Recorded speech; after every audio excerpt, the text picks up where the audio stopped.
మీరు కనుక కేవలం ఒక్క బ్యాంక్ అకౌంటే అన్ని అవసరాల కోసం వాడుతుంటే ఈ వీడియో మీకోసమే. జనరల్గా మనందరికీ ఉన్న అలవాటు ఏంటి అంటే ఒక బ్యాంక్ అకౌంట్ 2 బ్యాంక్ అకౌంట్లు మెయింటైన్ చేస్తూ ఉంటాం. డబ్బులు రావడమైనా అందులోకి, ఖర్చులైనా అందులోకి, ఇన్వెస్ట్మెంట్స్ అయినా అందులోకి. కానీ అది కరెక్ట్ కాదు. ఇది మనందరం చేసే పని. కానీ రిచ్ పీపుల్ ఏం చేస్తారంటే జనరల్గా వాళ్ళు 4 బ్యాంక్ అకౌంట్స్ మెయింటైన్ చేస్తారు. First account income account. వాళ్ళకి శాలరీ వస్తున్నా, ఇంట్రెస్ట్ వస్తున్నా, బిజినెస్ నుంచి ఇన్కమ్ వస్తున్నా వాళ్ళకి వచ్చే ఆదాయం మొత్తం కూడా ఈ ఇన్కమ్ అకౌంట్లోకి వస్తుంది. అది తప్ప ఇందులో ఏ ట్రాన్సాక్షన్స్ చేయరు. Second account expense account.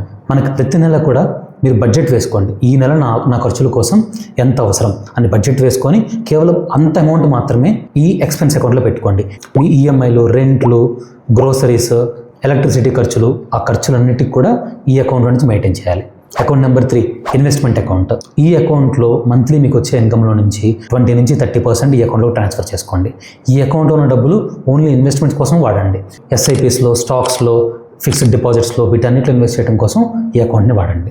Account number 4 savings account. ఈ అకౌంట్లో ఉన్న డబ్బులు ఓన్లీ మీ ఎమర్జెన్సీ ఖర్చుల కోసం, లేకపోతే ఫ్యూచర్లో మీకు ఏదైనా పెద్ద ఫ్యామిలీ ట్రిప్స్ కానీ అలాంటి ఏమైనా ఉంటే వాటి కోసం మాత్రం ఈ అకౌంట్ వాడండి. ఎందుకు సార్ ఇన్ని అకౌంట్స్ ఒక అకౌంట్తో చేయలేమా అంటే అనుకుంటాం అంతే, ఒక అకౌంట్తో మేనేజ్ చేయొచ్చు అని. కానీ ఒక అకౌంట్ అన్నీ మేనేజ్ చేస్తే కన్ఫ్యూజ్ అయిపోయి ఎంత సేవ్ చేస్తున్నాం, ఎంత ఖర్చు పెడుతున్నాం, ప్రాపర్ ట్రాకింగ్ ఉండదు. అలా కాకుండా ఇలా 3-4 అకౌంట్స్ మేనేజ్ చేసుకుంటే కనుక మీకు ఫైనాన్షియల్ ప్లానింగ్ చాలా బాగా చేసుకోగలుగుతారు. వీడియో నచ్చితే కనుక సేవ్ చేసుకోండి, మీ ఫ్రెండ్స్కి కూడా షేర్ చేయండి.